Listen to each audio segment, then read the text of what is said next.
Aquarius. This is your week ahead astrology forecast from Astrology Motivation by Born Without Boundaries. My name is Michelle. Welcome.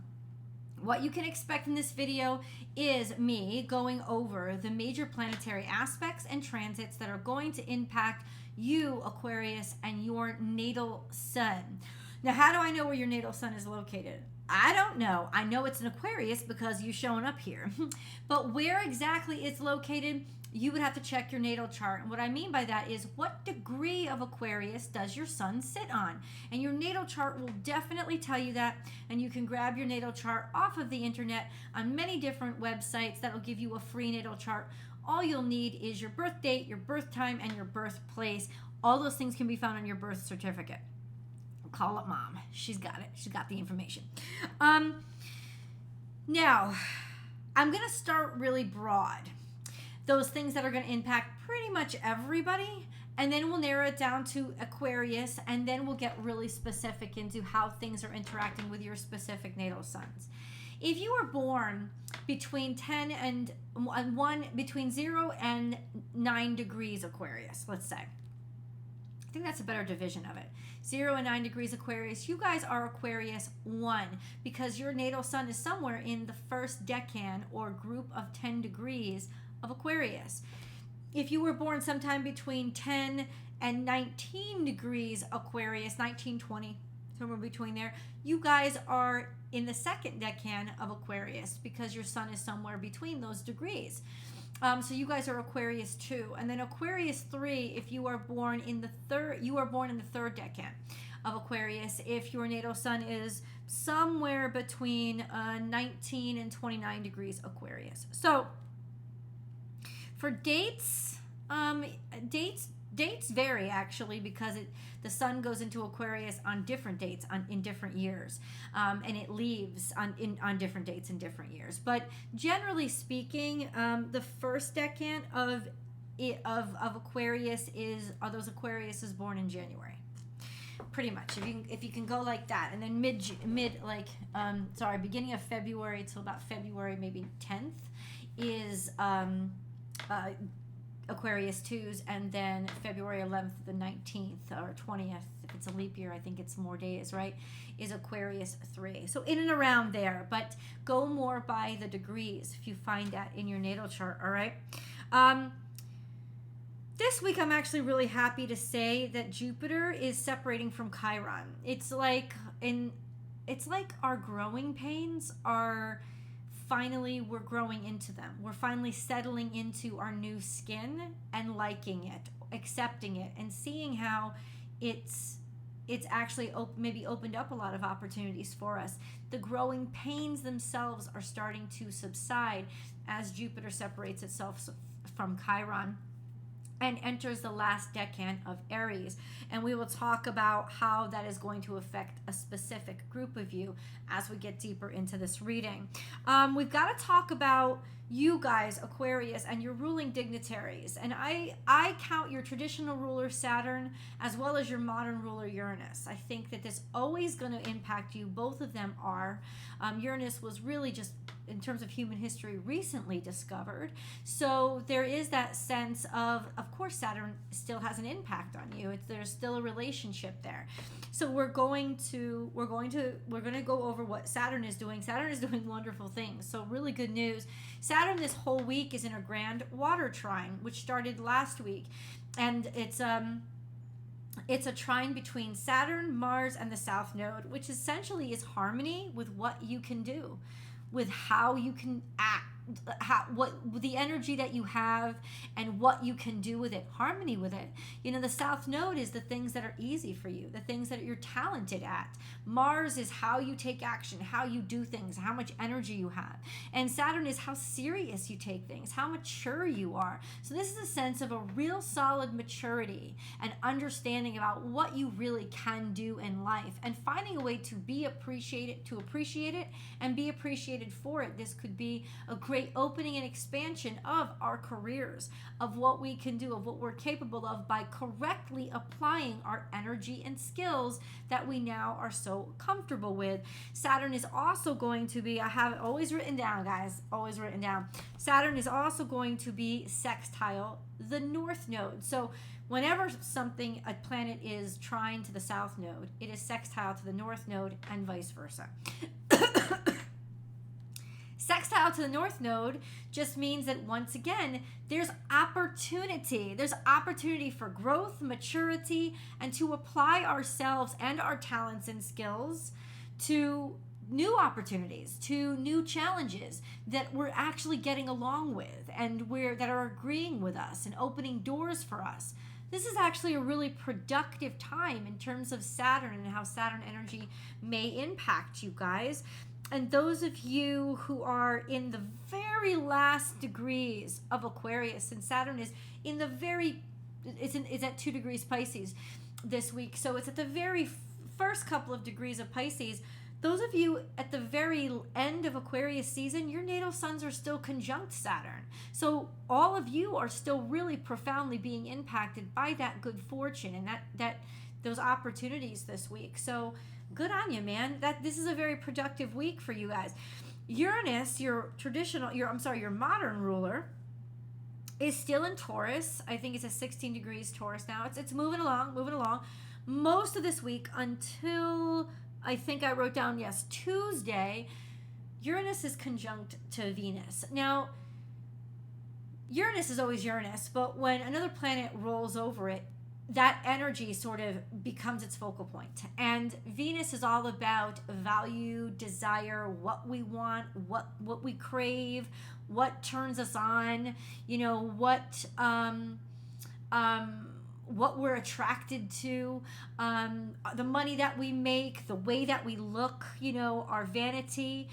All of that is Venus. And when she conjuncts with Uranus, we want to make changes to it.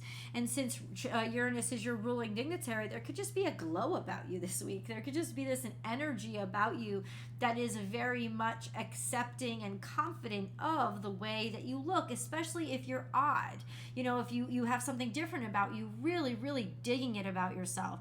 Could also mean surprise relationships or surprise things happening with your finances, good or bad, right? It's just how do you use the energy? Conjunctions can go either way. So all week there is going to be that kind of extra energy to you about beauty and attractiveness, and you might do things that are out of the ordinary in your romantic relationships or with who you're attracted to or with your finances. So definitely, especially with Venus and Taurus, watch your pocketbook. Don't do crazy shit.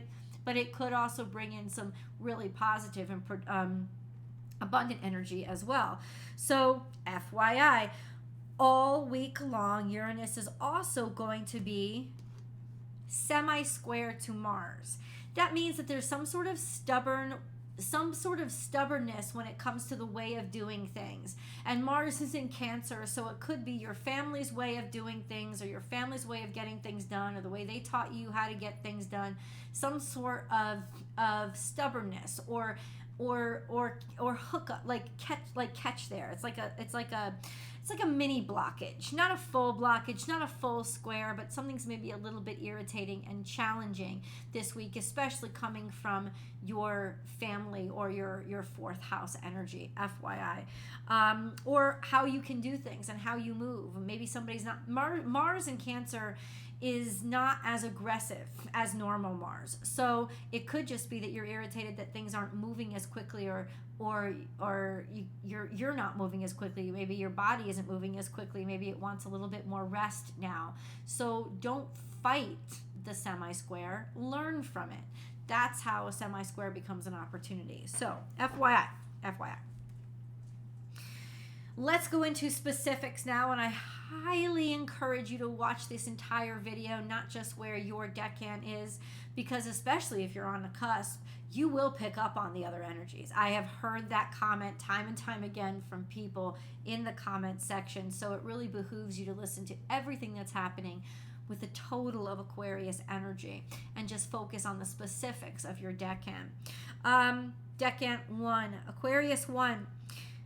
You guys are conjunct to Pluto. I mean, Pluto is there, and it's going to be there for a while. Even when it retrogrades back into Capricorn, I think it's a couple months from now, when it retrogrades back into Capricorn, you're still going to be conjunct Pluto. You've been conjunct Pluto for a while. It's just now in your energy. It's dipped its toe.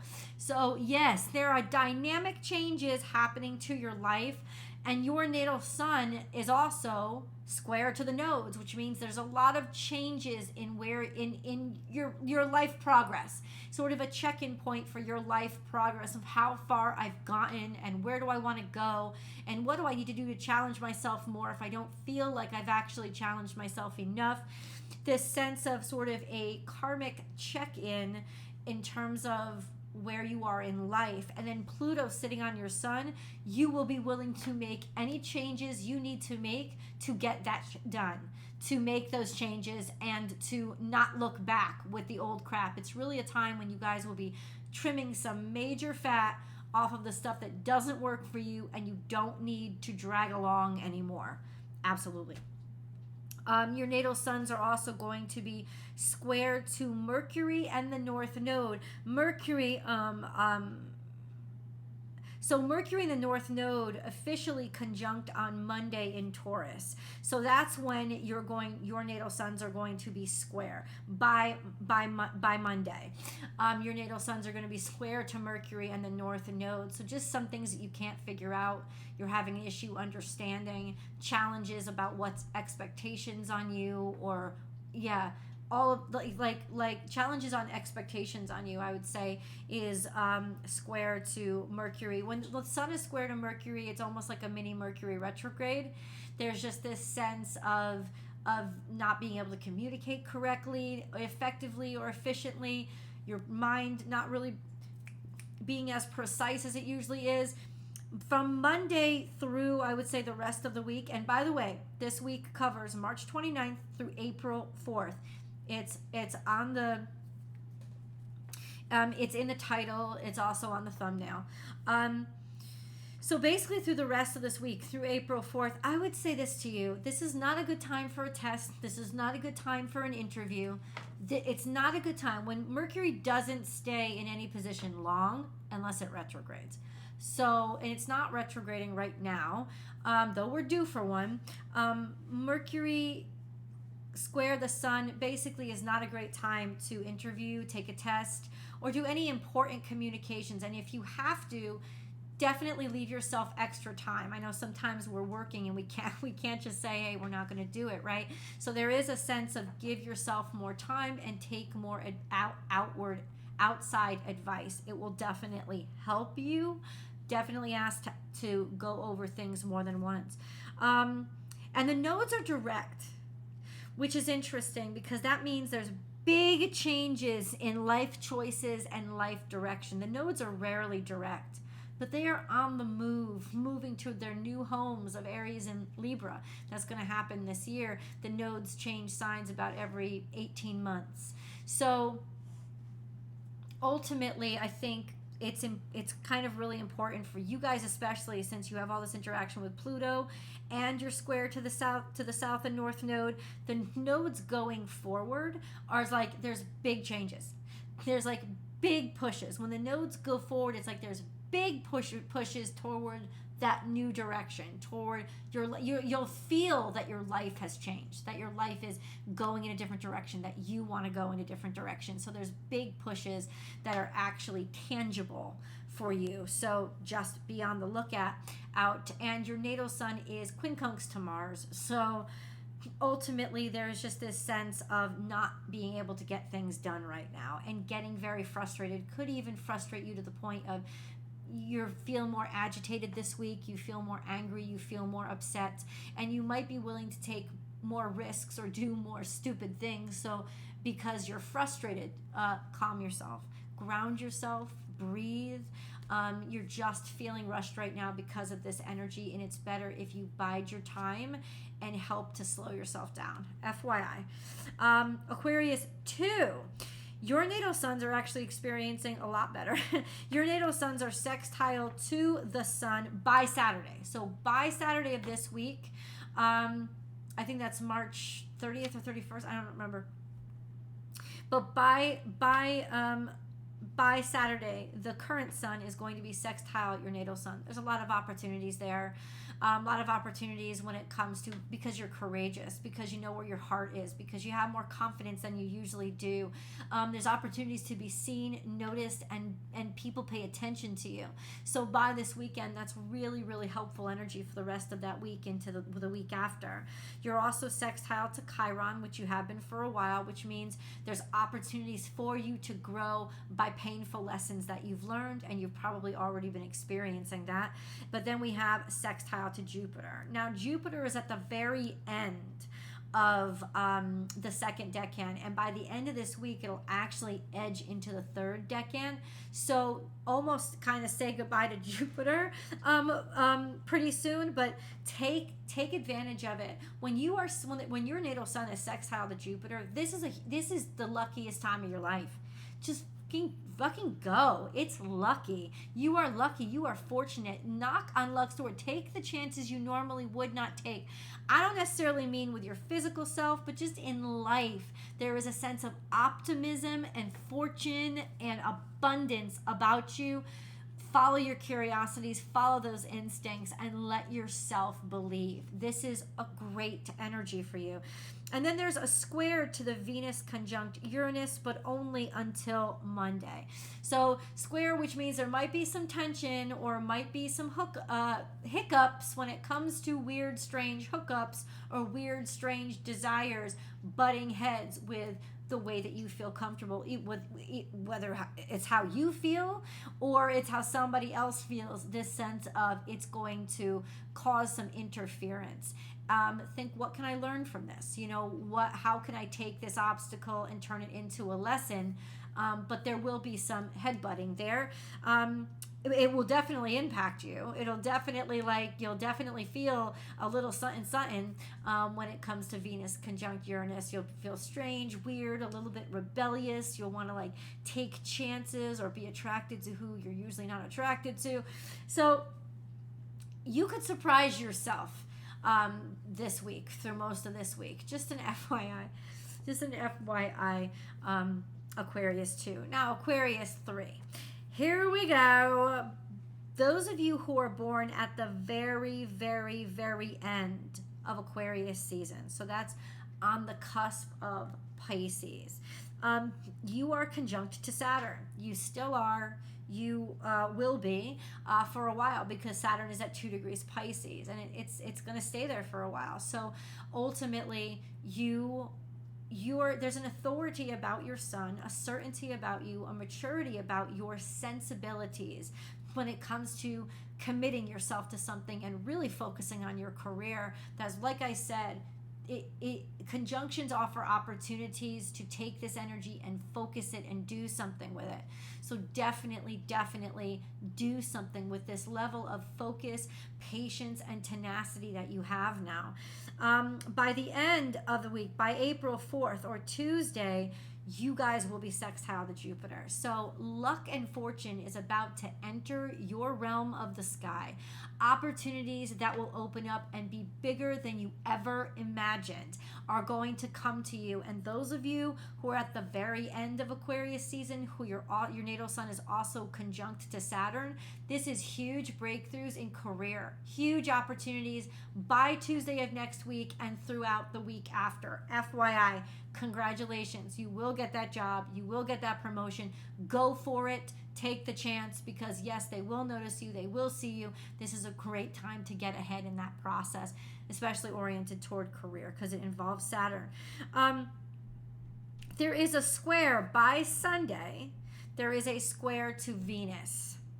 So what does that mean? It means that there's just some sort of frustration when it comes to the way that you feel about how you look, what you feel inside in terms of what you're attracted to, who you're attracted to.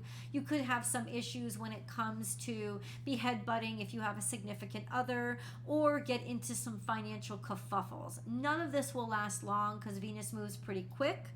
But I would say by this Sunday through the rest of the week and into the beginning of next week, You guys are going to have to just kind of watch your finances. Watch your finances. Deal with some curveballs being thrown at you in your relationships. Just an FYI. And then not a really great time for you to meet new people if you are on the singles market when Venus is square to your natal sun. Not a great time. It won't last that long. It lasts for like a total of 7 or 8 days. Not a big deal. You guys can survive this.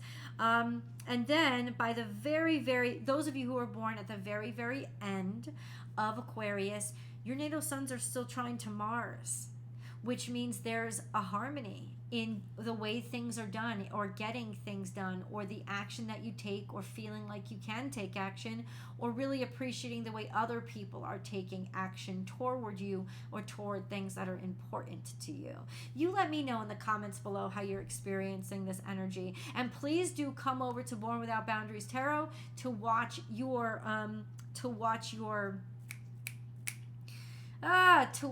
week ahead tarot card reading.